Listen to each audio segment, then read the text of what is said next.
semana pasada hablamos de infección localizada y sistémica. Localizada es cuando pues, no se disemina, ¿no? Por ejemplo, una amigdalitis, una neumonía, una infección urinaria. En cambio, por ejemplo, una urosepsis es una infección sistémica porque se diseminó. Entonces, una infección sistémica es más grave usualmente, ¿no? Usualmente, no necesariamente. Bien, de las infecciones sistémicas, vamos a estudiar algunas de ellas, pero antes de empezar, ustedes como futuros médicos tienen que saber esto, ¿no? Recordar.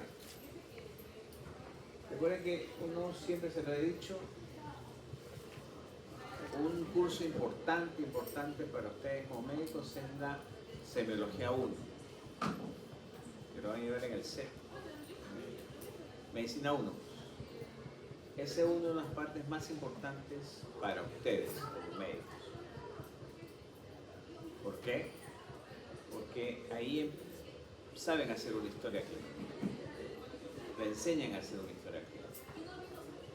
Una historia clínica tiene básicamente pues dos partes, ¿no? Uno es la anamnesis, donde ustedes preguntan al paciente, y la otra es el examen físico, donde ustedes examinan al paciente.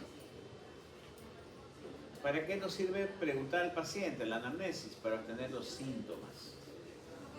¿Y para qué nos sirve el examen físico? Para obtener los signos. Entonces la suma de síntomas y signos se llama síndrome. Pero el síndrome tiene varias enfermedades. Bien. Entonces, ¿qué cosa es el síndrome? Es un conjunto de síntomas y signos pues, que son producidos por muchas enfermedades. Por eso es que uno siempre les va a enseñar de que ustedes cuando hagan su historia, pues hagan diagnósticos sindromáticos, por síndromes. ¿Por qué? Porque así evitan cometer errores, como por ejemplo, mira, ¿qué tiene el paciente? Tu paciente no, tiene tuberculosis. Entonces, de frente a colocarle un nombre de una enfermedad. Y así no es. Si fuera así, la medicina sería pues fácil. No es que la medicina sea compleja, ¿no? Pero de todas maneras, tampoco no es tan sencillo. ¿Y por qué tenemos que tener bastante empeño en esto? Porque nosotros recuerden que trabajamos con personas, con humanos. Y cualquier error que tengamos, pues el paciente se puede morir. Por lo tanto, tenemos que hacer bien las cosas, tratar de hacer bien las cosas. ¿Ya?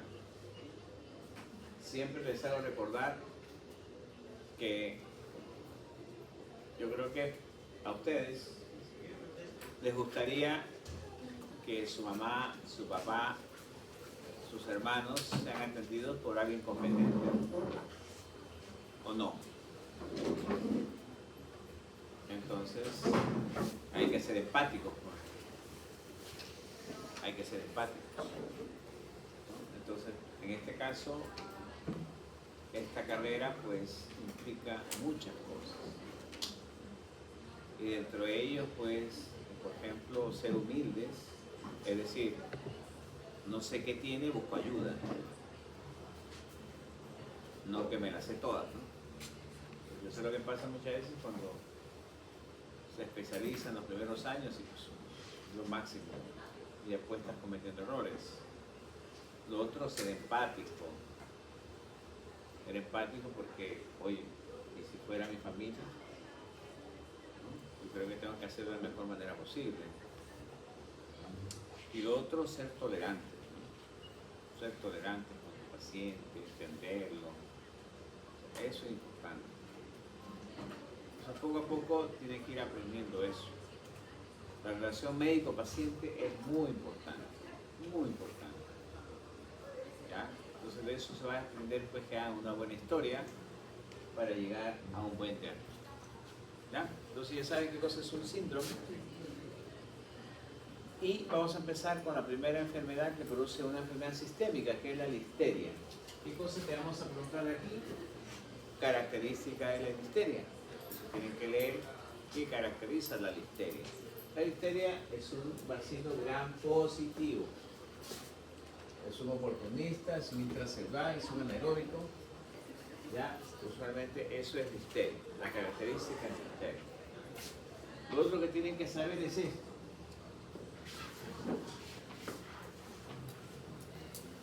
Se te puede preguntar cuáles son las barreras que afectan la listeria.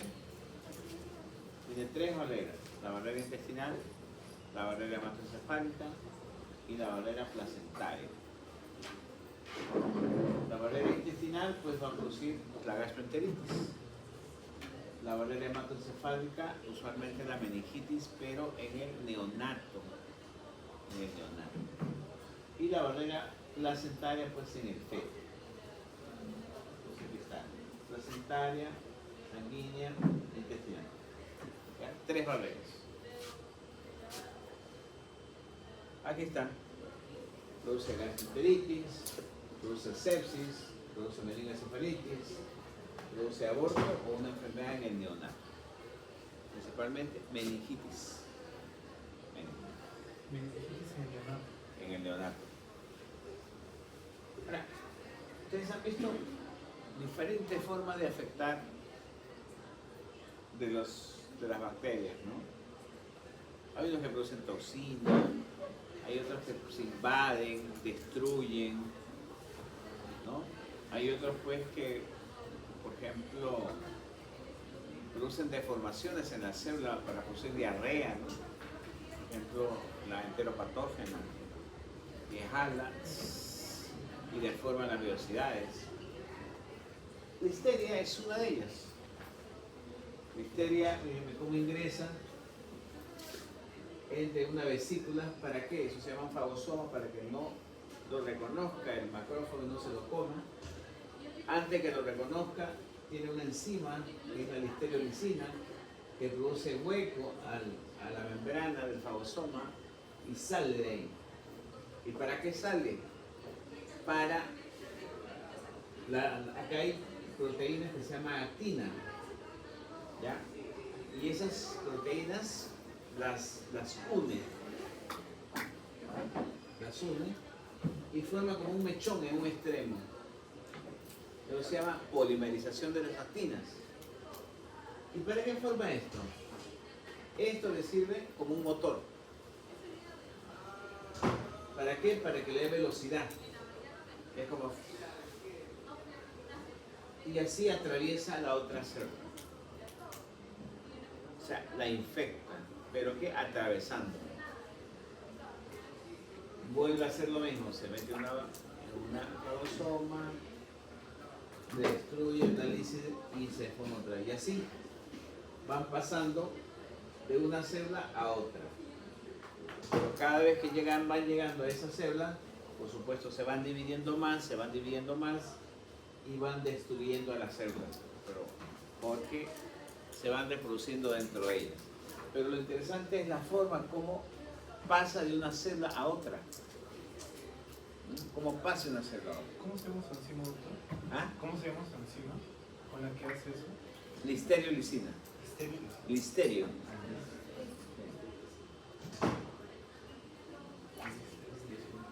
Listeriolizina, LLO. Bien.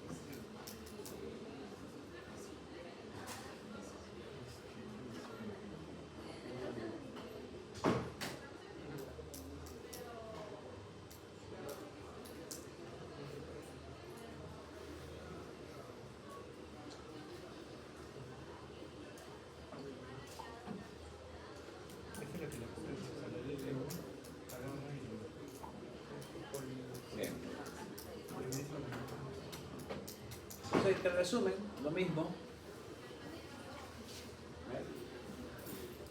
Primero se internaliza, luego se escapa con la listeriolizina, luego lo que hace es polimerizar la actina y lo que hace es aumentar la motilidad para protruir a otra célula y finalmente pues liberar y seguir pasando de otra en otra.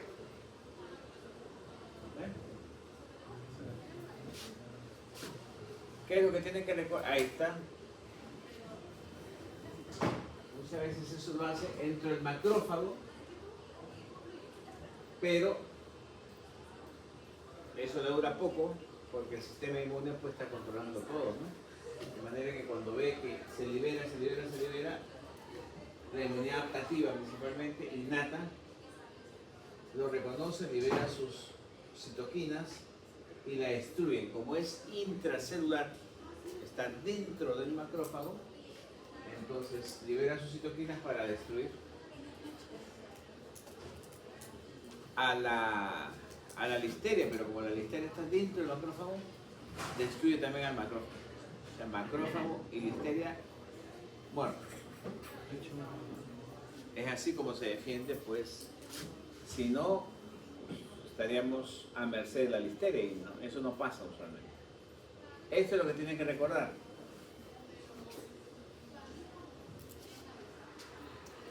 De todas las meningitis natales. ¿Ustedes recuerdan? A estas alturas me imagino que ya deben de saber la meningitis en el adulto. ¿Quién es el agente más frecuente de meningitis en el adulto? ¿Quién es?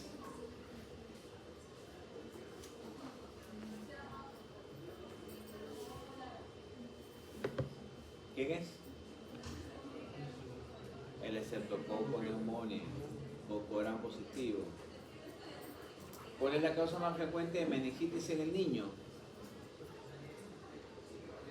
De meningitis en el niño.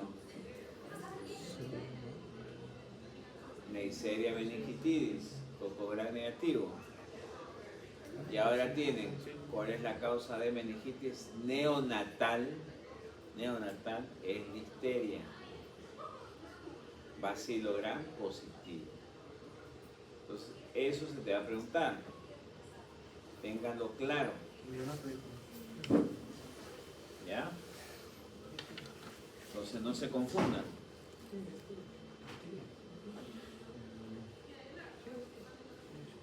Doctor, es neonato de histeria, ¿verdad? ¿Neonato? Meningitis en el neonato de histeria. ¿Difteria? No, listeria. Ah, histeria, perdón. Lo he dicho difteria. No sea malo. Perdón, histeria.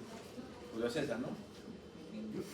No, es que me vio mal, estaba escuchando y le digo, es listeria, no, difteria, no. Ya difteria, estaba escuchando difteria. Y por eso le pregunté y ahí. ¿Qué produce la difteria? Difteria no es la de la enfermedad que es con pus en la garganta. ¿Úlcera? Pus en la garganta. ¿Pus? ¿Qué produce la difteria? Ya que está hablando de difteria.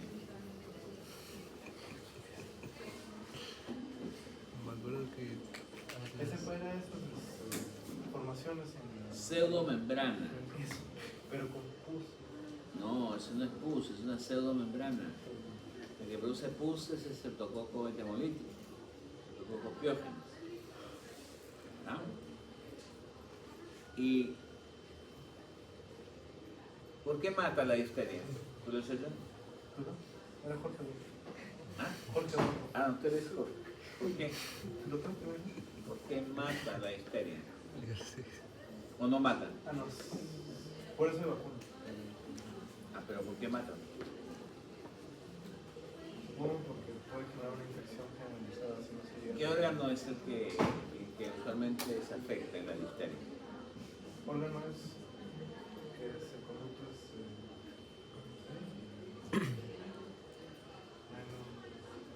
Sí, no. ¿Cuál es? ¿Quién sabe? Las amígdalas. Han visto difteria, han estudiado difteria. ¿Cuál es el órgano que afecta a la difteria y mata? El corazón, recuerden, miocarditis.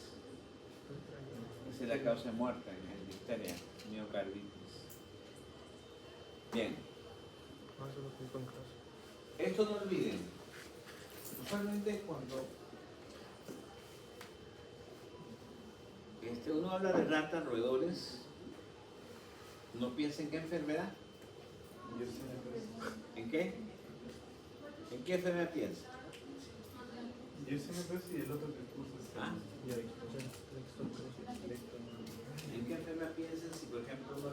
caso, con gatos, con roedores, con ratas. ¿Qué enfermedad pensaría? Pero la peste bubónica, el otro que termina en Leptospirosis. Leptospirosis. Pero ahora van a tener que pensar en dos enfermedades. En peste. ¿Por qué? Porque una causa es Yersinia pestis. Entonces ahora cuando hablen de rata, no solamente piensen en leptospirosis, sino también piensen en que puede ser una peste bubónica pulmonar por Yersinia pestis. Pero ya les voy a decir el dato para que lo puedan diferenciar. Entonces, en esta enfermedad, pues, la ratita es el reservorio, pero el vector es la pulguita. La pulga. ¿Ya? Entonces, hay un reservorio y hay un vector. ¿Ya? Bien. vector, la rata. Vector. Vector es la rata. Es decir, la pulga picó ¿a quién? A la rata. ¿Dónde está la Yersinia? En la rata. Entonces, la rata infecta a la pulga. ¿Ya? Ah, ya. La pulga La Yersinia está aquí. Le pica y se lo lleva. Luego esta pulga pues va y es el que va a picar al humano. Y si tiene la Yersinia le va a pasar al humano. Y el humano puede hacer tres formas. Una peste bubónica. Cuando escuchen peste bubónica, bubón. Bubón es ganglio. Ganglio inflamado. ¿Ya? Cuando escuchen bubón, es ganglio. Esa es una forma, la peste bubónica. La otra es la peste pulmonar, pulmón. Y la otra es la peste septicémica, de sepsis, diseminada. son tres tipos de peste. Tres formas clínicas. Peste bubónica. En la antigüedad, ustedes habrán escuchado la peste negra. La peste negra, el responsable fue la Yersinia pestis. Es el responsable de la peste negra. Y la localización principal fue la pulmonar. ¿Por qué? Porque los pacientes cuando tenían la peste, pues botaban. Y la Yersinia salía por el esputo. Y pasaba al pulmón y se contagiaban. Todos se contagiaban. Recuerden que en esa época, ¿no? Que fue en la Edad Media, ¿no? Donde estaban pues el cristianismo, ¿no? Predominaba. Entonces hubo mucha falta de higiene, mucha pobreza, ¿no? Y pues se acumularon las ratas. Se ven en las películas, realmente en esa época, pues lo que más había era, no había higiene y había un poco de ratas, ¿no? Que andaban por todos lados. Pues ahí se produjo la pandemia, pues de la peste, se llamó la peste negra. Y por ahí también vieron los CPP. Los CPP tenían un sombrero negro, como un cuervo. tenían como un pico, ¿no? Y una capa negra, ¿no? Ese es su EPP que tenían, ¿no? Para poder defenderse, pues, de infectarse de eso. Entonces, ahora, ¿qué es lo que pasa? Lo que pasa es lo siguiente. La Yersinia es muy sensible a la temperatura. ¿Cómo así? Si tú tienes la Yersinia en la pulguita pues tiene una temperatura de 28, 30 grados, ¿no? Entonces la Yersinia no hace nada, está tranquilita en su intestino. No pasó nada. Pero ¿qué pasa? ¿Qué pasa cuando pues tú colocas a la Yersinia a 37 grados? ¿Y quién tiene Yersinia a 37 grados? Perdón, ¿quién tiene 37 grados? Nosotros, pues, los humanos. ¿Ya? Entonces, usualmente esta pulita, si entra a nosotros, pues va a estar a esa temperatura de 37 grados, ¿no? Caliente, ¿no? ¿Qué va a pasar con la Yersinia? La Yersinia lo que hace es, se acumula en el intestino de la pulita y no pasa hacia la parte del intestino posterior, se queda aquí. ¿Y para qué se queda? Cuando pique la pulga,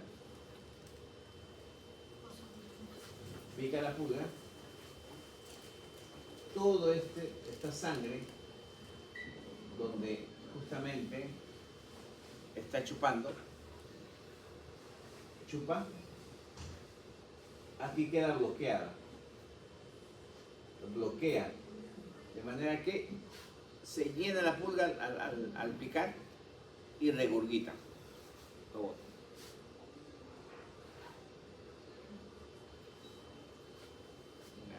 Entonces, eso es lo que hace la Yersinia.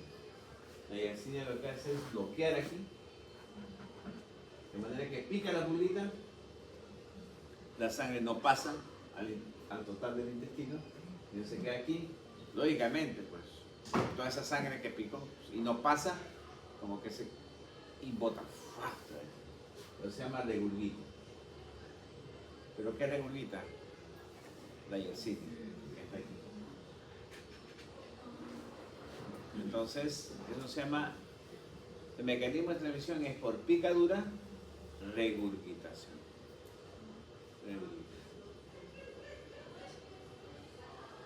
Y todo eso es por la temperatura, que no tolera la temperatura de 37 grados. Entonces, una vez que regurgita, pues pasa a la circulación del huésped, de nosotros, se disemina y puede irse al sistema linfático, a los ganglios, puede irse a las vías respiratorias o puede ser una diseminación sistémica, ¿no? ¿Cuál es usualmente la más contagiosa? Es esta.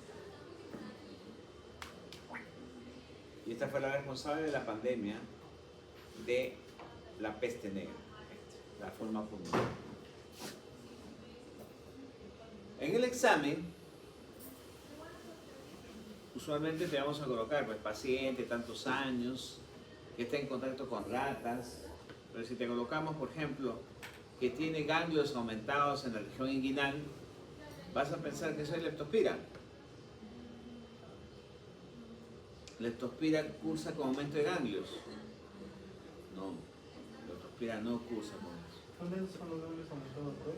¿Qué? ¿Dónde son los ganglios aumentados? Usualmente en la región inguinal, pero puede ser en cualquier lado. Pero leptospira no es frecuente que comprometa ganglios. Esa es la gran diferencia. ¿Ah? Eso es peste, lo más probable. Y aquí tienen leptospira.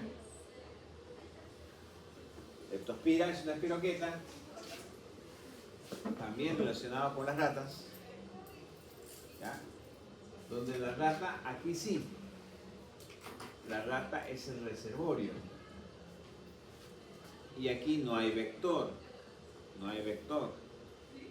¿ya? La rata es el reservorio.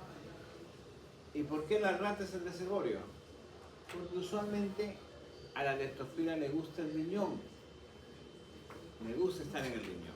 ¿En qué parte? En los túbulos colectores. Se mete ahí y se reproduce y crece. Cuando orina, sale la leptospira. Entonces, usualmente el mecanismo es, pues, por orinas infectadas con leptospira. Entonces, a veces, pues, la rata pasa por varios sitios, te orina, pues si te caen cosas en piel con heridas, pues te infecta. Una forma principal de infección es especialmente en la etapa de los huaicos, en las inundaciones. En las inundaciones, ¿qué pasa con los huecos de las ratas? Sí, no. Se tapan, ¿no? Se tapan. ¿Qué va a pasar con las ratas? Sale. Salen. Entonces, en las inundaciones, la gente está tratando de botar el agua en el lodo, las ratas pasando por ahí. Pero ¿qué pasa cuando la gente está limpiando su casa, están descalzos? Y usualmente están con heridas en los pies. Y las ratas están pasando por ahí. Entonces ahí es donde se produce la mayor cantidad de infecciones por ratas, o sea, la leptospirosis. Es un factor de riesgo. Es un factor de riesgo.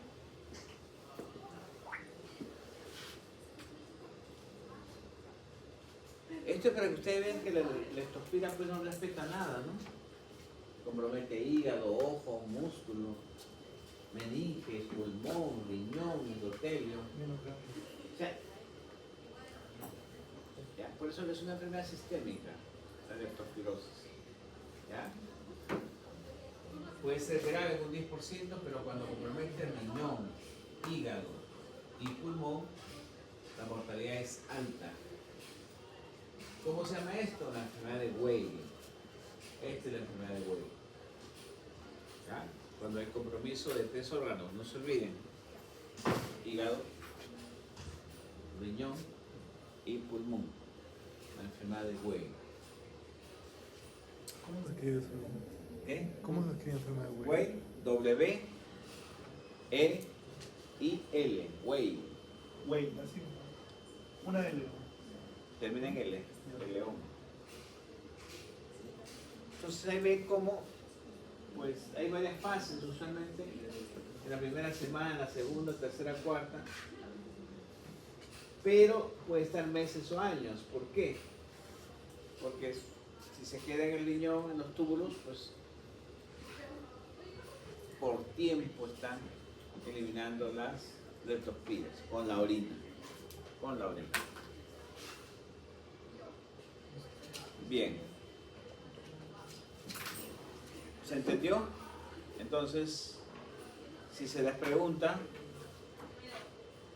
acerca de las ratas, no solamente leptospira. Tiene que ver el contexto de qué cosa le están preguntando. Porque puede ser una yersinia. Ese es el consejo. Bien.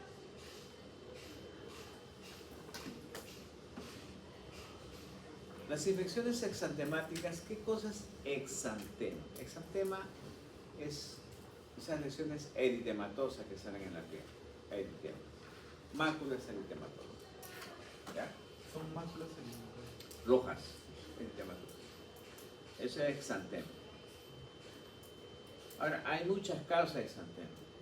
Pueden ser infecciosas, pueden ser medicamentosas, entre las más frecuentes. Esta es pregunta examen. ¿Cómo se llama la primera enfermedad? Sarampión. La segunda fiebre carlatina, la tercera rubiola, la cuarta enfermedad de Pilato, la quinta el tema infeccioso y la sexta la erosión infantil o exantema súbito.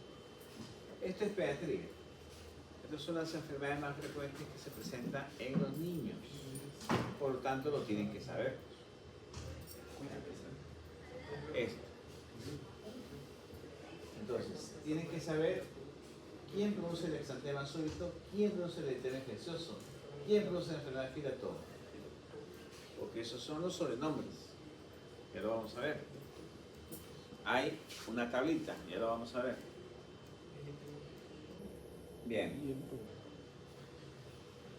Hablan del sarampión, que es lo más importante, porque el sarampión es una infección viral, tiene exantema, pues una enfermedad eritematosa. ¿Ya? Miren el tiempo de incubación, 6 a 19 días. Hay un pródromos, fiebre, tos, conjuntivitis. La mancha de Koplik son unas manchitas blancas a nivel del segundo molar que aparece antes que el exantema. Una vez que aparece el exantema dice, ah, pues es un sarampión. Pero a veces antes tú puedes hacer el diagnóstico con las manchas de Copic.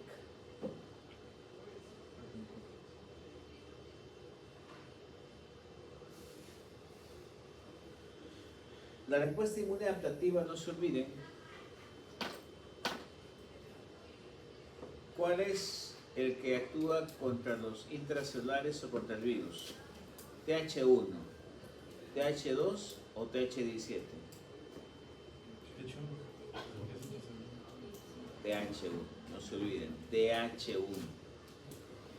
TH1 es intracelulares, virus, porque todo eso está dentro de la célula. No se olviden. Ahí está la conjuntivitis típica de sarampión. Ojo, ojo.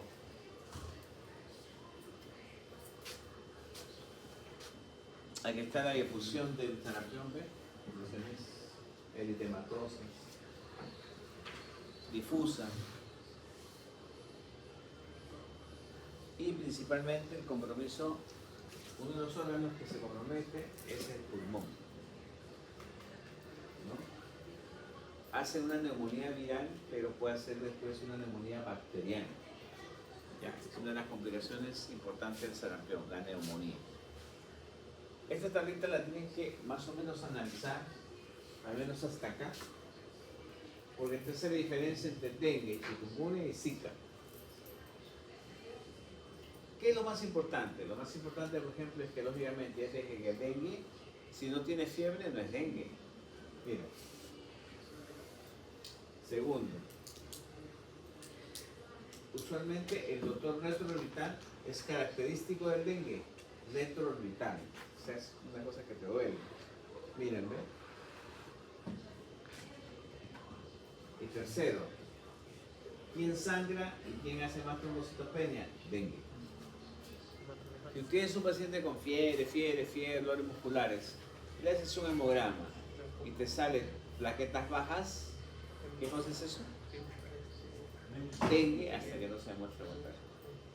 Eso es dengue. ¿Ya? Entonces ya saben ya eso. Chikungunya, básicamente, ¿qué cosa tiene chikungunya? Artralgia. Artralgia de las articulaciones. Artralgia. Eso es lo característico de chikungunya. Artralgia, dolor articular. Ya, a veces los pacientes con chikungunya están meses, a veces hasta un año con dolor articular. Y es chikungunya. Y finalmente Zika. Zika es uno de los más suaves, pero en el feto produce microcefalia. Microcefalia.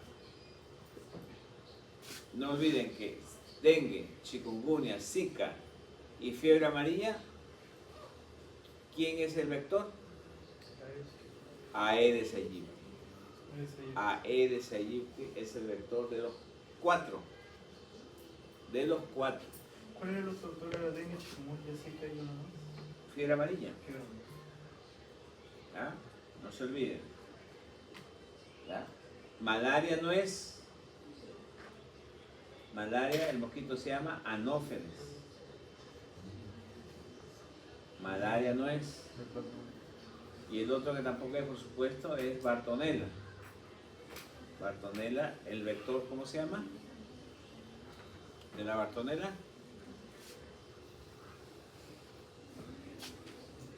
La titira, manta blanca. Titira, manta blanca. Luxomía. La luxomía. La luxomía. Y este es la otra tablita que tienen que saberla también, principalmente por esto, ¿no? Ahí está sarampión, rubiola. Este es dengue. Eritema infeccioso y exantema súbito. Miren, ¿quién es el responsable del eritema infeccioso? El parvovirus B19. El parvovirus. ¿Quién es el agente biológico de la rociola o exantema súbito? El herpesvirus tipo 6. El herpesvirus tipo 6. ¿Ya? Eso tienen que saber. ¿Ya? Y finalmente llegamos a la varicela. Ok, dame a ver. ¿Todos han tenido varicela? Sí. ¿Sí? ¿Quién no ha tenido? ¿Tú no has tenido varicela? ¿Segura?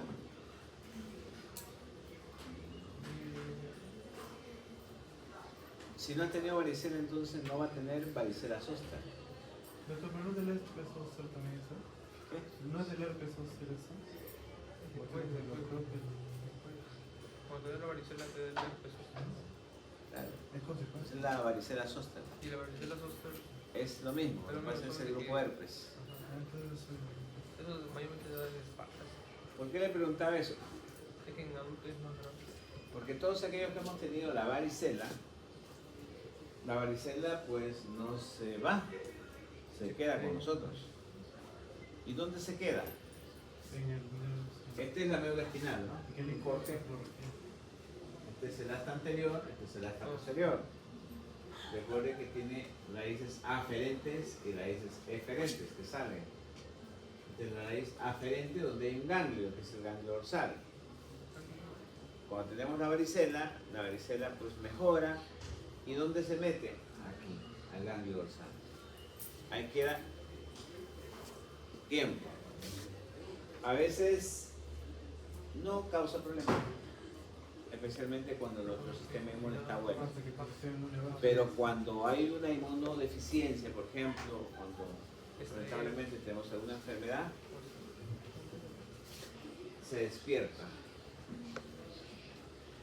y empieza a invadir los nervios periféricos. Por eso es que cuando ustedes van a hacer un diagnóstico de herpes zóster o varicela zóster, usualmente es la inflamación de un nervio que tiene vesículas.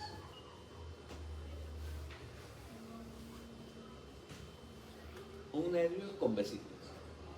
Claro, no se ve el nervio, ¿no? Sino pues el dermátomo del nervio. Entonces, cuando ustedes hagan un diagnóstico de varicela zóster, tienen que tener una idea del recorrido que tiene esa lesión. Pero ahí no queda el problema. El problema es que mejora, se cura y tú sigues teniendo dolor, como que tuvieras eso vivo. Eso se llama la neuralgia posherpética.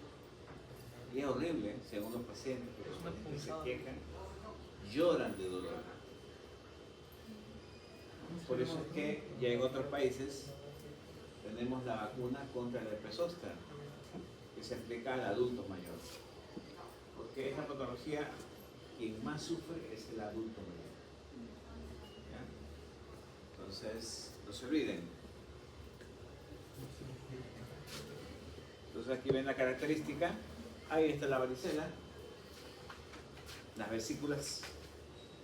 Y estas mismas vesículas, pues ustedes van a ver un paciente con varicela zóster, pero que está en piel, usualmente en dirección de un nervio. ¿Y cuál es la característica?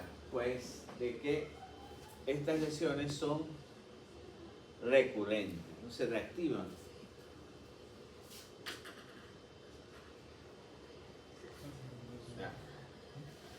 Ya cuando nosotros vemos un paciente que tiene episodios frecuentes de herpes zóster, pues usualmente hay que tratarle un cáncer, ¿no?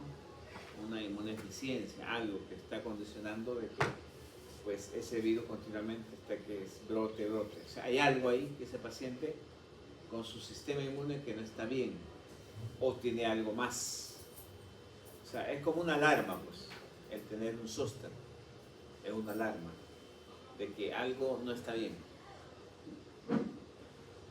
Bien. De las infecciones del sistema nervioso central, pues tenemos que recordar esto. Esta es una neurona.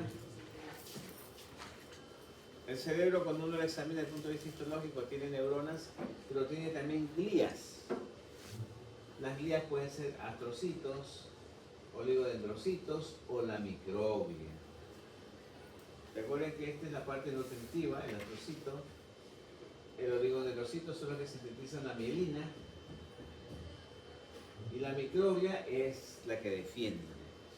la Es el micrófono. micrófono. ¿Ah? Bien, ¿qué vamos a ver aquí?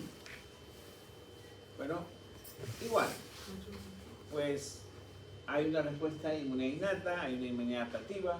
La adaptativa puede ser TH1, TH2, TH17. Ya es las células T reguladoras. Bien, aquí vamos a ver el caso de la rabia humana. Recuerden que hace poco hubo 2 casos de rabia en Arequipa, ¿no? ¿Qué pasó con esos pacientes? ¿Ah? Creo que murieron. Murieron. No hay cura. Los pacientes murieron. ¿Ah? Ahora ya vamos a entender por qué mueren esos pacientes. Miren, la forma más frecuente de infección de la rabia es por mordedura del perro. Es un perro infectado, ¿no? O puede ser murciélago. Puede ser un murciélago, pero pues en nuestro medio es perro. Perro. En el caso de estas 2 personas fue un perro porque tenía la rabia. ¿No? Miren el periodo de incubación, 3, 2 meses, 2 semanas, 18 meses. ¿Ya? Entonces, este virus pues usualmente esta es una buena transmisión, mordedura, córnea, heridas, es decir, por donde haya una exposición de piel o tejidos.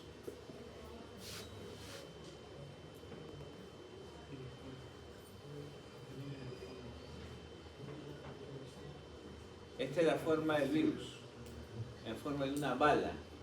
Le pregunta, ¿cuál es el virus que tiene la forma de una bala? Es la rabia. ¿Ya? Es un rabovirus, RNA de tira sencilla, sentido negativo. Esas son las características del virus de la rabia. Bien, pero ¿por qué es importante este virus? Mientras esté incubando, es decir, esté metido y no haga síntomas, podemos nosotros detener a la enfermedad. Pero una vez que empiecen los síntomas, ya no hay nada. ¿Por qué? Porque ingresó por la mordedura y se va al cerebro. Rápidamente, como vamos a ver. Ya, ese es el gran problema porque es un virus neurotrópico. Es un virus que le gusta el sistema nervioso. Entonces, como le gusta, pues sube y ese es su objetivo. Entonces, cuando el paciente ya empieza a tener todas estas molestias, confusión, hidrofobia, hiperactividad, parálisis, parece, ya llegó al cerebro, ese paciente no va a durar más de una semana y se muere. Y se muere. ¿Ya? Entonces, ¿qué es lo que pasa? Lo que pasa es esto. Esto se llama, no se olviden, los cuerpos de Negri.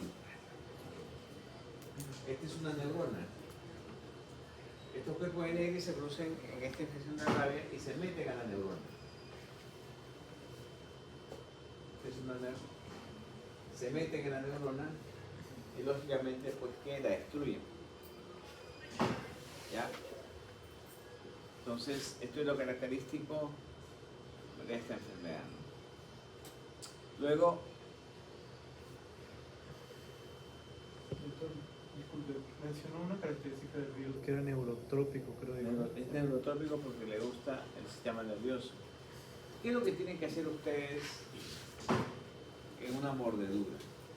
Yo creo que eso es lo más importante, ¿no? Evitar las cosas. Siempre lo primero que es lavarse la herida. Siempre lavarse la herida. Mientras más tiempo se laven, mejor. Mínimo 15 minutos con lo que sea, con la pierna y echando agua. Porque así van sacando todas esas toxinas, todas esas, si hay un virus, una bacteria, lo que sea, pero lo van sacando. ¿Ya? Mientras menos quede, es mejor. ¿No? La idea es que no quede nada, por eso el tiempo. muchas veces no sabemos qué perro es, de dónde es el perro que nos mordió. Es un perro de la calle. Más razón para qué? Para aplicarnos la inmunoglobulina antiviral. Se pone alrededor de la herida. ¿Ya? Entonces, la inmunoglobulina. Y al final, pues, la vacuna. La vacuna, de ser necesario. Pero este procedimiento es importantísimo. Más aún si nos muerde en la cara, en el cuello, en los genitales, porque esas son las zonas donde rápidamente se disemina. ¿Ya? Entonces tenemos que tener mucho cuidado.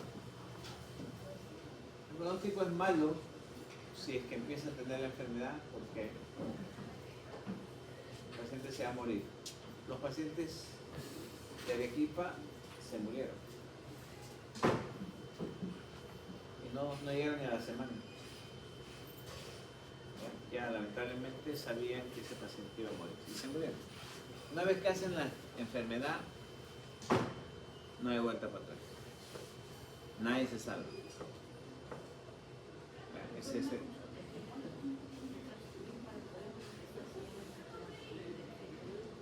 Lo que pasa es que el periodo de incubación es muy largo. Es muy largo, mira. Entonces a veces tú te confías, pues. Mira, a ver, 2 semanas a 18 meses. Promedio, 2 meses.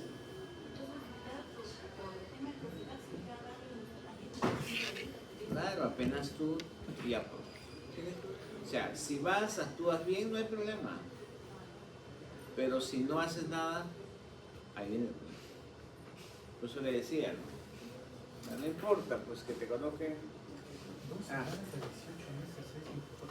incubación. No es que en días se Pero no, ese tiempo, por eso es que la gente, como dice, sí, yo pienso que me mordió como hace un mes. Sí, pero ya cicatrizó, ya cicatrizó. Pero está incubando el virus. Y ya cuando empieza la enfermedad, ya no tienes chance. Ya se diseminó, ya queda muy poco para hacer. Ese es el problema en caso de la... y ven pues las lesiones ahí que están. Esa es la autopsia ya. Bien, ¿alguna pregunta? Eso se llaman los cuerpos de Negri. Esto. Entonces, los cuerpos de Negri se ve en rabia. En rabia. Muy bien, ¿alguna pregunta? ¿Alguna duda? ¿Usted podría volver a repetir la bacteria que está relacionada con la meningitis en niños? La listeria. No, en niños, en neonatos. Ya, en niños es la Neisseria meningitidis, no se olviden, Neisseria meningitidis. ¿Ya? Ahora, un dato más que ya lo habíamos comentado. ¿Cómo nosotros nos damos cuenta? A veces la meningitis es una emergencia. ¿Ya? El agente más frecuente es el neumococo. ¿El neumococo puede causar meningitis en niños? Por supuesto, claro que sí. Pero más frecuente lo causa el meningococo. ¿Cómo nosotros nos damos cuenta que es meningococo? Porque el paciente empieza a tener lesiones en la piel, tipo púrpura, tipo petequias, tipo... Cuando el paciente tiene lesiones de ese tipo y tiene meningitis, eso es meningococo hasta que no se demuestre lo contrario. ¿Y por qué es importante saber eso? Porque tienes que tener cuidado con un tapaboca bueno, porque la meningitis por meningococo pues se contagia. Se contagia fácil. Entonces por eso es importante. Entonces vean todas las cosas que han estado aprendiendo en microbiología, ¿no? O sea, todas las medidas que deben de tomar frente a un paciente con una infección. No es fácil. No es fácil, pueden cometer errores. Recuerden que una de las infecciones que tienen que tener mucho cuidado es la infección por hepatitis B en los pacientes.